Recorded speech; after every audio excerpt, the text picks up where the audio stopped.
Okay, so now that you've done the half sheet and we're all in gas laws mode, Dalton's law of partial pressures.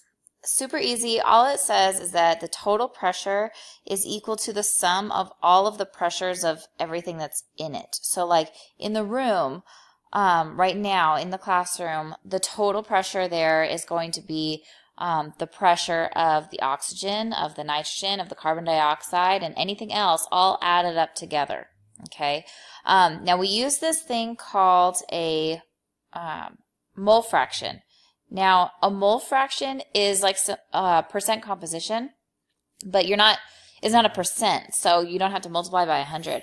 But it's always moles over the total moles. So just like with anything else, it's part over whole.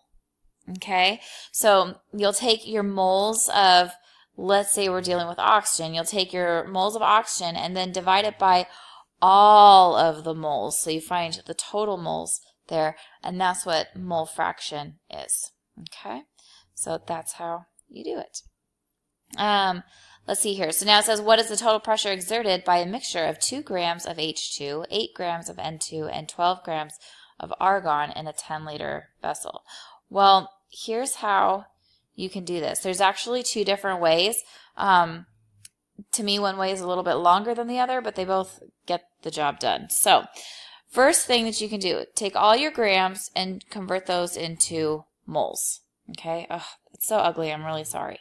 So then what you can do is add together all of the moles. Okay? Then you plug it into PV equals nRT, and then you're solving for pressure. Okay? Because remember, as long as all the moles, like as long as everything is in moles, it doesn't matter what kind of gas it is. You can just add them all together. Okay? So that's one way you can do it. And the other way you can do it is still grams to moles. But then instead of adding together, take all of those moles and plug them into PV equals nRT and solve for pressure. So then you're going to have pressure of H2, pressure of N2, and then pressure of argon. And then you can just add all of them together, and that would give you your total. Okay? So either way, whether you add up the moles and then just plug into PV equals nRT, or if you solve PV equals nRT 3 different times, does not matter. Your answer should be the same. Okay? Whoops. There we go. All right, now water displacement. In the water displacement method, what you're doing is you're basically just doing some sort of reaction, and then those air bubbles, the bubbles of the gas that you're collecting are going to come through here and all the way up in here.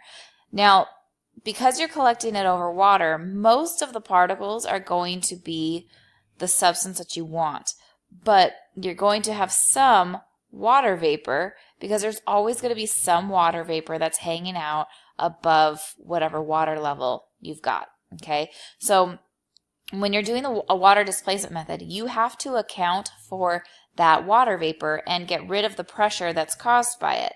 So if we are doing this problem, you've got KClO3, and that's decomposing into KCl and oxygen.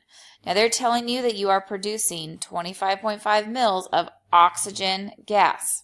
Okay? They tell you that the total pressure was 98.7 at 16 degrees. Well, you're collecting oxygen gas, but there's still going to be water vapor.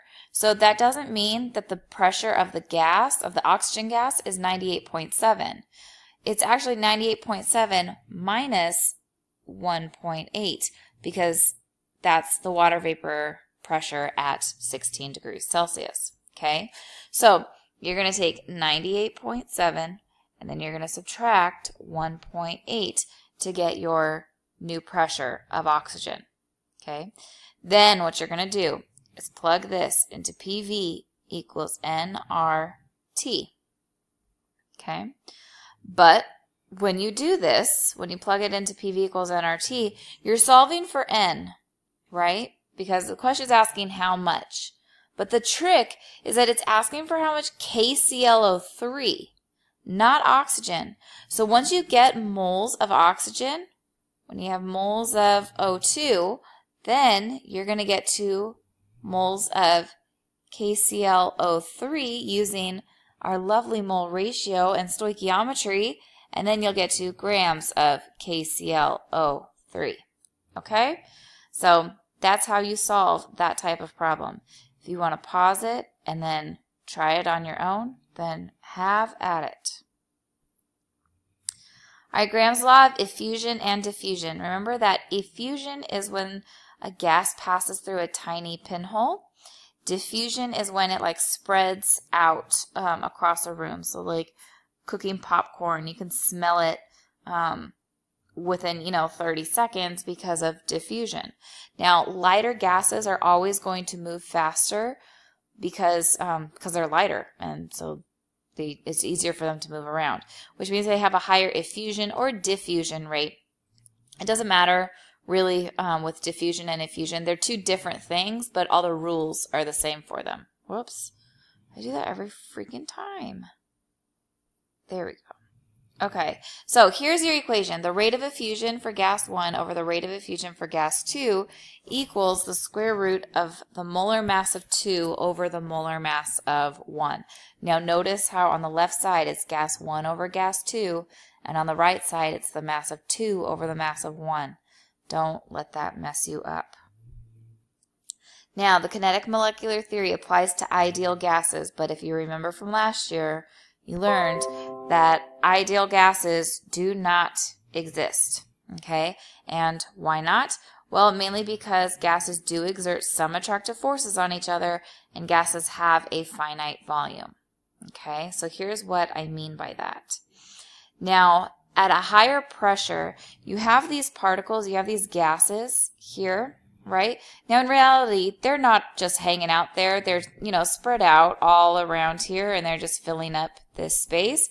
But there's so much empty space in between them that the size of those particles don't matter, okay?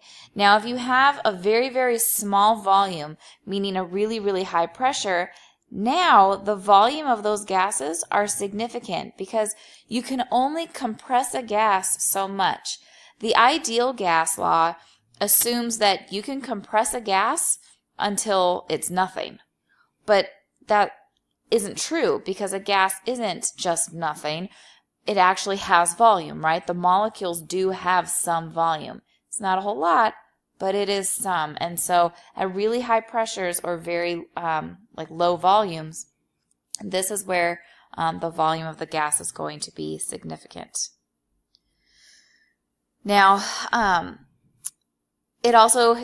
gases deviate from ideal behavior at lower temperatures also, because we know that gases in general are moving really fast, right? And they're just like zipping around and going wherever the heck they want to go. Doesn't really matter.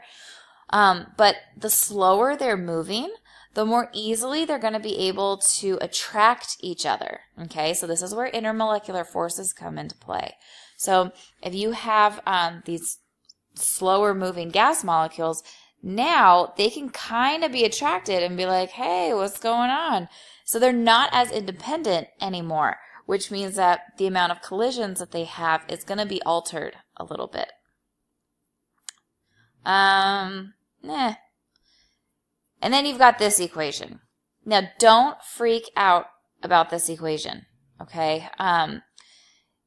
You don't have to calculate anything with this, and you won't ever have to calculate anything with this. The important part is that you understand what it represents, okay? Now, this equation is the exact same as PV equals nRT. The only difference is now we're correcting the pressure and we're correcting the volume, okay?